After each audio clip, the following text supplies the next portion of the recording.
Serbia का जैसे ही visa free access बंद हुआ इंडिया के लिए और बाकी सब नेशनैलिटीज़ के लिए, यूरोपियन कंट्रीज़ जो हैं वो रिलीफ महसूस करना अभी से शुरू कर चुकी हैं। अभी क्या सेकंड वीक चल रहा है जनवरी का 2023 का, राइट?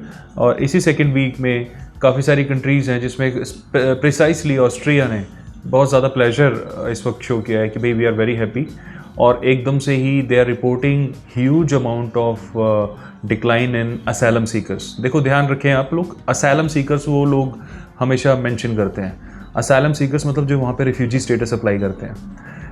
ऑस्ट्रिया को क्या, सभी देशों को रिफ्यूजीज से थोड़ा सा प्रॉब्लम तो रहता ही है, क्योंकि रिफ्यूजीज़ के ऊपर स्टेट का पैसा लगता है, सरकार का पैसा लगता है। और जब आप एक टूरिस्ट वीज़ा लेकर उसे लीगल तरीके से कन्वर्ट कराते हैं, उसमें उनको कोई प्रॉब्लम नहीं होती है, क्योंकि उस कन्वर्जन से आप प्रॉपर टैक्स पे करते हैं, आप सारे वहाँ पे रूल्स को फॉलो करते हैं, एक डिस्क्लेमर देते हैं, एक लीगल तरीके से रहते हैं। और वेरस एक असाइलम सीकर जो होता है, रिफ्यूजी जो होता है, वो पूरा का पूरा सरकार के ऊपर डिपेंडेंट रहता है, वो उस पर सरकार का पैसा लगता है, और जो वर्क वीज़ा में कन्वर्ट कराते हैं उससे सरकार को पैसा मिलता है।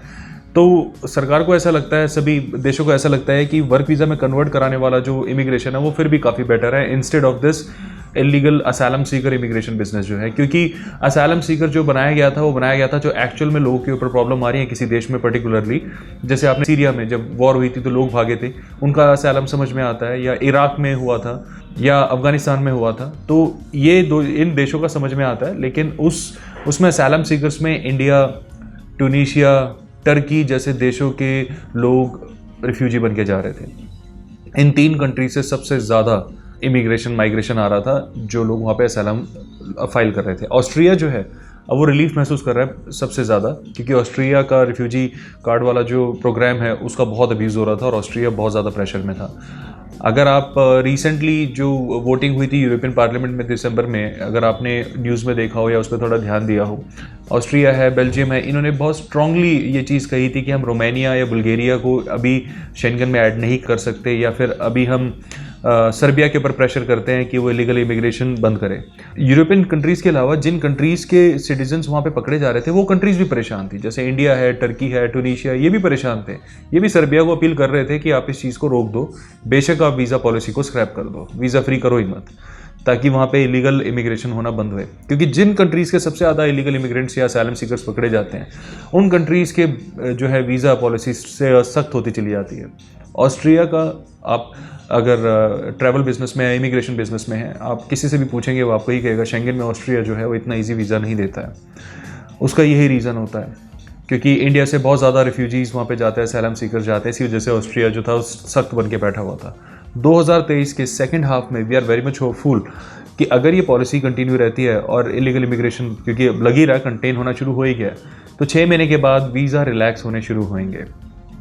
तो अगर आप ऑस्ट्रिया जाना चाहते हैं तो ऑस्ट्रिया सेकेंड हाफ ऑफ 2023 में कंसिडर करना, मैं आपको थोड़ा सा बेटर टाइम बोलूँगा वो होगा। ऐसा नहीं कि प्रोफाइल जिसकी अच्छी उसको भी वीज़ा मिल जाते हैं, मगर थोड़ा सा सख्ती से मिलते हैं। जहाँ 10 बहुत अच्छी प्रोफाइल है उसमें से 6-7 को वीज़ा मिलते हैं, दैट्स ऑल, वो भी बहुत अच्छी प्रोफाइल्स को। एक एवरेज या बिलो एवरेज प्रोफाइल को तो कंसिडर ही नहीं किया जाता। तो यही चीज़ अगर आप सेकेंड हाफ ऑफ 2023 में देखेंगे तो आपको दिखेगा कि ऑस्ट्रिया की जो वीज़ा पॉलिसीज़ है वो रिलैक्स होनी शुरू हो गई है, और फिर और शेंगन स्टेट्स की तरह ऑस्ट्रिया भी थोड़ा सा इजी हो जाएगा इंडिया के ऊपर और वीज़ा मिलने आसान हो जाएंगे।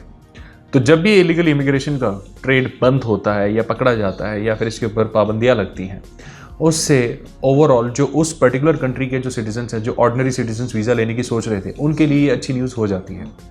लास्ट ही वीडियो में हमने आपको बताया था ना कैसे ऑस्ट्रिया सबसे ज़्यादा वोकल था, अब ये न्यूज़ में भी आना शुरू हो गया।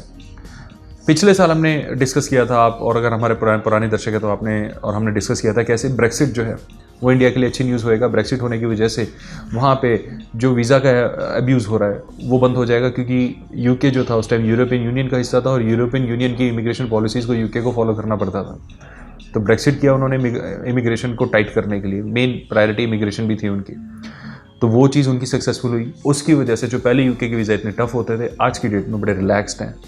अगर आपकी एक ठीक ठाक प्रोफाइल भी है तो भी यूके का वीज़ा अप्रूवल रेट अच्छा है, आप अप्लाई भी कर सकते हैं। जो ऑस्ट्रिया हो गया, अगर हम बात करें, पोर्चुगल है, काफ़ी टफ है।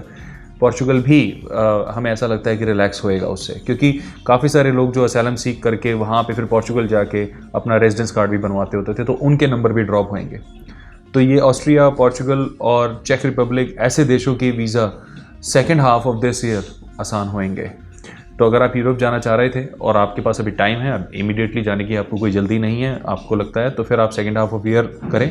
अदरवाइज रेगुलर प्रोफाइल्स को तो अभी भी वीज़ा मिल रहे हैं, ऐसी बात नहीं है, बाकी देशों के वीज़ा आ रहे हैं। तो मुझे उम्मीद है ये इन्फॉर्मेशन आपके यूज़ में आएगी और ये एक्चुअल में गुड न्यूज़ भी है, इससे हमें अपसेट नहीं होना चाहिए। अपना समय देने के लिए धन्यवाद। Bye bye.